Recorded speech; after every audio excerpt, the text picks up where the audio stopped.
కూటమి ప్రభుత్వం ఏర్పడినప్పటి నుండి ఇప్పటి వరకు 18వ డివిజన్ అభివృద్ధికి 5 కోట్ల నిధులు కేటాయించామని టీడీపీ నాయకులు కోటంరెడ్డి గిరిధరెడ్డి అన్నారు. నేడు నెల్లూరు రూరల్ నియోజకవర్గ పరిధిలోని 18వ డివిజన్ హర్నాథ్పురం కేవీఆర్ డొంకనందు 14.25 లక్షల రూపాయల వ్యయంతో సీసీ రోడ్డు మరియు సీసీ డ్రైన్ పనులకు శంకుస్థాపన, హర్నాథ్పురం ఎక్స్టెన్షన్ నందు పార్కును సందర్శించారు.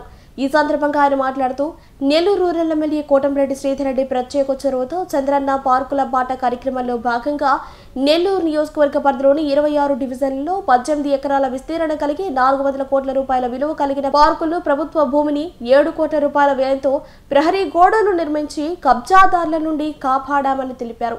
నెల్లూరు రూరల్ నియోజకవర్గంలోని 18వ డివిజన్ లో 14 లక్షల రూపాయలతో స్థానికంగా ఉన్న పెద్దలు, కూటమి నాయకులందరి సమక్షంలో ఈరోజు శంకుస్థాపన చేసుకోవడం జరిగింది. ఈ రోడ్డు వారం 10 రోజుల లోపల రోడ్డు కంప్లీట్ చేసి తర్వాత ఒక 21 డేస్ క్యూరింగ్ ఉంటుంది. 1 మంత్ లో కూడా దీన్ని ప్రజలకు అందుబాటులోకి తేవడం జరుగుతుందని తెలియజేస్తున్నాం. అదేవిధంగా కూటమి ప్రభుత్వం అధికారంలోకి వచ్చిన తర్వాత గౌరవ ముఖ్యమంత్రి నారా చంద్రబాబు నాయుడు గారి ఆధ్వర్యంలో జరుగుతున్న ఈ ప్రభుత్వంలో ఈ డివిజన్ 18వ డివిజన్ కి ప్రత్యేకంగా 5 కోట్ల రూపాయలు కేటాయించడం జరిగింది. దాంట్లో ఇప్పటికే దాదాపు 2 కోట్ల రూపాయలు పనులు కూడా పూర్తయినాయి. 1,76 లక్షలు, 1,80 లక్షల పనులన్నీ కూడా జరుగుతూ ఉన్నాయి. కొన్ని టెండర్ బేస్ లో ఉన్నాయి, కొన్ని ఇంకా కూడా చేయాల్సి ఉన్నాయి. ఇవన్నీ కూడా రాబో రోజుల్లో పూర్తిగా కంప్లీట్ చేస్తామని తెలియజేస్తూ ఇంకా కూడా ఈ డివిజన్ కి సంబంధించి ఎక్కడ బ్యాలెన్స్ ఉన్నాయో ఎక్కడికక్కడ స్థానిక పెద్దలతో గాని, కూటమి నాయకులతో, తెలుగుదేశం, జనసేన, బీజేపీ నాయకులు, అదేవిధంగా ఆయా ప్రాంతాలకు సంబంధించిన పెద్దలందరితో కూడా మాట్లాడి రాబో 2-3 సంవత్సరాల్లో కూడా అవి కూడా పూర్తి చేస్తామని తెలియజేస్తూ ఈ ప్రభుత్వం అధికారంలోకి వచ్చిన తర్వాత శాసనసభ్యులుగా శ్రీధర్రెడ్డి గారు 3వసారి ఎన్నికైన తర్వాత ఎప్పుడూ లేని విధంగా నెల్లూరు రూరల్ నియోజకవర్గంలో అటు 18 గ్రామాల్లో కానీ ఇటు 26 డివిజన్ లో కూడా భారీ ఎత్తున పనులన్నీ కూడా జరుగుతున్నాయి. కొన్ని కోట్ల రూపాయలతో రోడ్లు కానీ, ట్రైన్లు కానీ, డ్రింకింగ్ వాటర్ సంబంధించి కానీ మిగతా ఏమున్నాయో అన్ని పనులు కూడా ఒక్కొక్కటి చేసుకుంటూ వస్తున్నాం. భవిష్యత్తులో కూడా ఎక్కడెక్కడ స్థానికులతో మాట్లాడి అవసరాన్ని బట్టి ఎక్కడెక్కడ ఏం చేయాలో అవి కూడా తప్పకుండా తెలియజేస్తూ అదేవిధంగా గౌరవ ముఖ్యమంత్రి నారా చంద్రబాబు నాయుడు గారు ఈ ప్రభుత్వంలో ఏదైతే మాట ఇచ్చారో ఆ మాట ప్రకారం అన్ని సంక్షేమ పథకాలు కూడా ఒక్కొక్కటి అమలు చేసుకుంటూ వస్తుంది. ఇప్పటికీ చాలా వరకు కూడా అమలైనవి. అదేవిధంగా అభివృద్ధి పనులు, ఒక సంక్షేమం, ఇటు అభివృద్ధి. అవే కాకుండా ప్రత్యేకంగా ఇటీవల కూడా చెప్పాం, నెల్లూరు రూరల్ నియోజకవర్గంలో పార్కుల పట్ల అత్యంత శ్రద్ధ తీసుకుంటున్నాం. ఎక్కడెక్కడైతే రిజర్వ్డ్ స్థలాలు, ఎక్కడెక్కడ పార్క్ స్థలాలు ఉన్నాయో వాటిని సంరక్షించే విధంగా ప్రభుత్వం, ప్రజల ఆస్తి, ఈ రెండు ఆస్తి, ప్రభుత్వం ప్రజల ఆస్తిని కాపాడేదానికి అన్ని విధాల ఇప్పటికే 35 పార్కులు మొదటి దశలో తీసుకున్నాం. దానికి సంబంధించి కూడా అన్ని ఏర్పాట్లు జరుగుతున్నాయి. అదేవిధంగా 2వ దశలో కూడా మిగతా రిజర్వ్ స్థలాలు, పార్క్ స్థలాలు కూడా కాంపౌండ్ వాళ్ళు కట్టి వాటిని కూడా ప్రజల ఆస్తిని, ప్రభుత్వ ఆస్తిని కాపాడేదానికి మేమందరం కూడా ప్రయత్నిస్తున్నాం.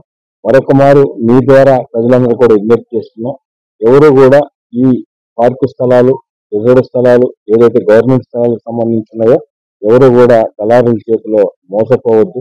ఇటీవల కాలంలో మరీ ఎక్కువైంది. ఖాళీ స్థలం కనపడితే డాక్యుమెంట్ సృష్టించుకొని 2 లక్షలు, లక్ష రూపాయల సైట్లు 50,000 ఇస్తాం, 20,000 ఇస్తాం అని రిజిస్ట్రేషన్, దొంగ రిజిస్ట్రేషన్ చేసి చాలా మంది మధ్యతరగతి కుటుంబీకులు మోసపోయిన సంగతులు కూడా నెల్లూరు నగరంలో చూసాం. అవన్నీ కూడా ఎవరు మోసపోవద్దు. దయచేసి ఖచ్చితంగా ప్రజల ఆస్తిని, ప్రభుత్వ ఆస్తిని కాపాడేదానికి నెల్లూరు రూరల్ నియోజకవర్గంలో శాసనసభ్యులు శ్రీధర్రెడ్డి గారి ఆధ్వర్యంలో కూటమి నాయకులు అందరం కూడా శక్తివంతంగా కూడా కృషి చేస్తున్నాం.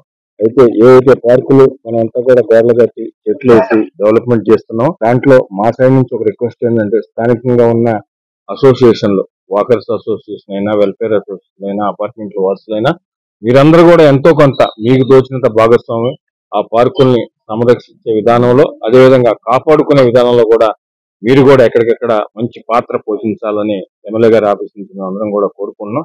భవిష్యత్తులో కూడా నెల్లూరు రూరల్ నియోజకవర్గంలో ఇదే విధంగా అభివృద్ధి ఉంటుంది. అదేవిధంగా ముఖ్యమంత్రి చంద్రబాబు నాయుడు గారు, డిప్యూటీ సీఎం పవన్ కళ్యాణ్ గారు, యువనేత నారా లోకేష్ గారి ఆధ్వర్యంలో అన్ని సంక్షేమ పథకాలు కూడా ఖచ్చితంగా అర్హులైన వారికి ప్రతి ఒక్కరు కూడా అందిస్తామని మీ ద్వారా ప్రజలకు తెలియజేస్తాం. 8వ డివిజన్లోని ఎల్ఐసి కాలనీ కానమ్మాయి స్ట్రీట్ లేఅవుట్కి సంబంధించిన పార్కు స్థలాన్ని ఎకరా 75 సెంట్ల భూమిని గత కొంతకాలం 2 నెలల ముందు స్థానికంగా ఉన్న ఎకరా 75 సెంట్ల పార్కు స్థలాన్ని కొంతమంది కబ్జాదారుల అన్యాక్రాంతం కాకుండా మన నెల్లూరు రూరల్ ఎమ్మెల్యే దృష్టికి స్థానికులందరూ తీసుకువెళ్లడం, దాన్ని వెనువెంటనే ఎమ్మెల్యే గారు పరిరక్షించాలనే ఆలోచనతో వెంటనే కాంట్రాక్టర్లను మాట్లాడి దానికి సరిపడా కాంపౌండ్ వాళ్ళకి నిధులను కేటాయించి వెంటనే కాంపౌండ్ వాళ్ళని నిర్మించే విధంగా చర్యలు చేపట్టారు. వెంటనే నిర్మించిన పరిస్థితి ఎలా ఉందని ఈరోజు మన కోటంరెడ్డి గిరిధర్ రెడ్డి గారు మన పార్కు స్థలం పరిరక్షణలో ఉందా లేదా, దానికి ఇంకా మౌలిక సదుపాయాలు ఏమేమి ఏర్పాటు చేయాలి అనే విషయాన్ని పర్యవేక్షించి ఈరోజు తదుపరి ఎటువంటి డెవలప్మెంట్స్ దీంట్లో తీసుకొచ్చి ప్రజలకు అందుబాటులోకి తీసుకురావాలనే సూచనలు ఏఈ గారితో సంబంధిత అధికారులతో సంప్రదింపులు చేస్తున్నారు. మరింత డెవలప్ చేసుకొని స్థానిక 18వ డివిజన్ హర్నాథపురానికి ఒక మంచి ప్రదేశాన్ని, ఆహ్లాదకరమైన వాతావరణాన్ని అందించే విషయంలో మా ప్రియతమ నాయకులు కోటంరెడ్డి శ్రీధర్ రెడ్డి గారు, కోటంరెడ్డి గిరిధర్ రెడ్డి గారు ఎప్పుడూ అందుబాటులో ఉంటారని ఈ సందర్భంగా తెలియజేసుకుంటున్నాను. దీన్ని అభివృద్ధి చేసి ఇక్కడ స్థానిక ప్రజలకి పార్కుని డెవలప్ చేసి వాళ్ళనే మంచి ఉద్దేశంతో ఈరోజు మంచి కార్యక్రమం చేపట్టడం జరిగింది.